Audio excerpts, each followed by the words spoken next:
Hello' everyone, এই ভিডিঅ'টোত সকলোকে স্বাগতম জনাইছোঁ।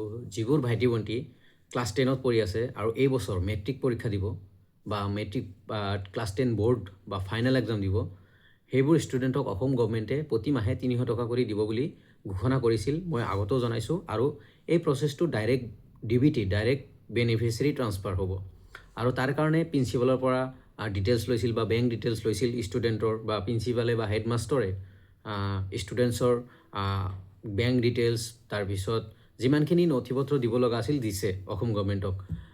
বহুত ষ্টুডেণ্টে এই স্কিমত পঢ়িব আৰু বহুত ষ্টুডেণ্ট প্ৰাইভেটত নপঢ়ে। Most probably government student each and every student class 10ত পঢ়ি থকা সকলোৱে এই স্কিমৰ টকাখিনি পাব। অহা 28 তাৰিখৰ পৰা 28 তাৰিখে দিব। ফাৰ্ষ্ট ষ্টাৰ্টিং 28 তাৰিখ, 28 নৱেম্বৰ, তাৰপিছত ডিচেম্বৰত দিব, তাৰপিছত জানুৱাৰী, ফেব্ৰুৱাৰী, মাৰ্চলৈকে বা মষ্ট প্ৰবেবলি 5 মান্থ বা 6 মান্থ এই টকা দিব, প্ৰতি মাহে 300 টকাকৈ। চ' গুড নিউজ, এইটো যে ভাল কথা 300 টকাকৈ দি আছে।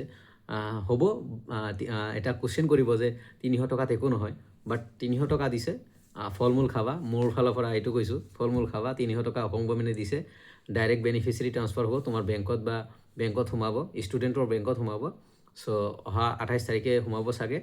আৰু লগতে এটা ইম্পৰ্টেণ্ট কথা যে যিবোৰ ষ্টুডেণ্ট বৰ্তমান ক্লাছ 11ত পঢ়ি আছে, তোমালোকক আনন্দৰাম বৰুৱা এৱাৰ্ড দিয়া হোৱা নাই অসম গভৰ্ণমেণ্টে। চ' তোমালোকে প্লিজ টুইট কৰা বা ডক্টৰ হিমন্ত বিশ্ব শৰ্মা ছাৰক বা ফেচবুকত লিখা বা নিউজ পৰ্টেল দি মাতি তোমালোকে জনোৱা, যাতে ছাৰে গম পায় বা অসম গভৰ্ণমেণ্ট এডুকেশ্যন ডিপাৰ্টমেণ্টে গম পায় বা ডক্টৰ ৰণোজ পেগু ছাৰে যাতে গম পায় যে এইবাৰ দিয়া হোৱা নাই। চ' দিব লাগে, প্ৰত্যেক বছৰে দিছে যিহেতু এই বছৰো দিব লাগে। চ' প্লিজ পাৰিলে ভিডিঅ'টো শ্বেয়াৰ কৰি দিবা ক্লাছ 11ৰ ষ্টুডেণ্টৰ এণ্ড ক্লাছ 10ৰ ষ্টুডেণ্টক। Thank U.